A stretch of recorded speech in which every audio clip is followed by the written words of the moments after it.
Call of the Sea, the debut game from Out of the Blue, is an adventure game whose influences are immediately clear, what with its Lovecraftian plot and its focus on exploratory logic puzzles a la Myst. Though that leaves the game feeling familiar in a lot of ways, it still manages to surprise with its more personal story elements, and its well-implemented puzzles are satisfying to solve from start to finish.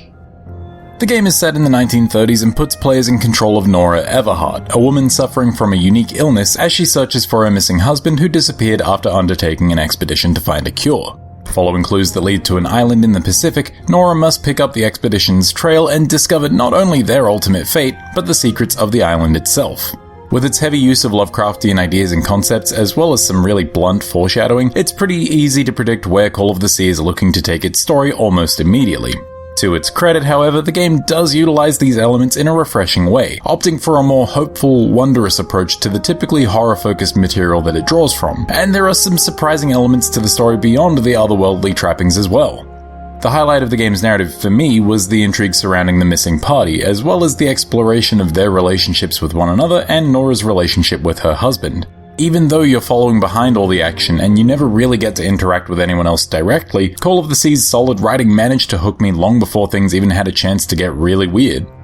In addition to its interesting characters and intriguing surface-level plot, the game does a fantastic job of environmental storytelling. Though not overly intricate, Call of the Sea's environments feature just the right details to complement all the notes and clues that Nora finds on her search, and in general, the game's island setting is a delight to explore thanks to its vibrant color palette. Additionally, even though the bulk of the game takes place in a single setting, it does make use of a variety of locales and even busts out some truly spectacular sights on occasion. However, Call of the Sea's visuals do suffer from time to time thanks to texture and lighting pop-in and a general lack of sharpness, at least when played on a launch Xbox One console.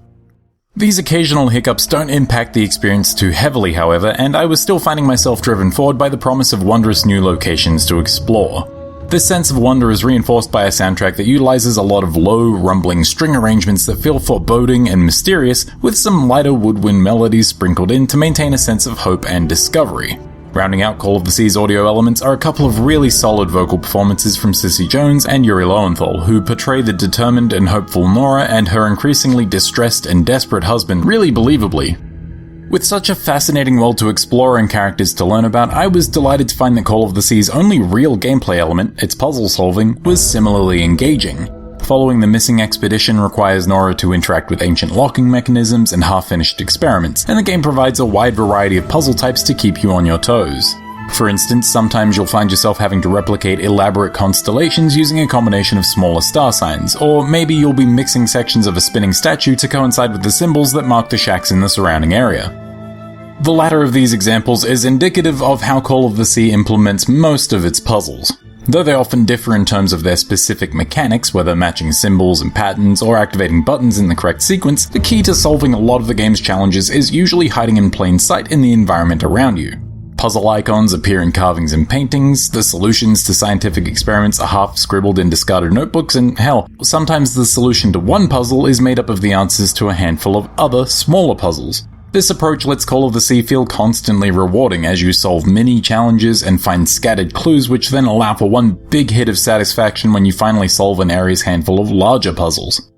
Now, as much as I appreciate the way that Call of the Sea handles these challenges overall, it isn't without some issues. My only real gripe with it is that while some clues in the world are obvious points of interest, it can be frustrating interacting with others thanks to the easily missed indicator that only appears when you get close to them. This didn't happen too often, but there were occasions where I found myself wandering around aimlessly because I had missed the little white dot that meant I could make a note of something, usually because it doesn't show up until you're only a meter or so away from it and looking at it from the right angle. This isn't such a huge deal that it ruined my experience with the game, but it was frustrating that the hardest part of some of these puzzles was simply finding the missing pieces to solve them.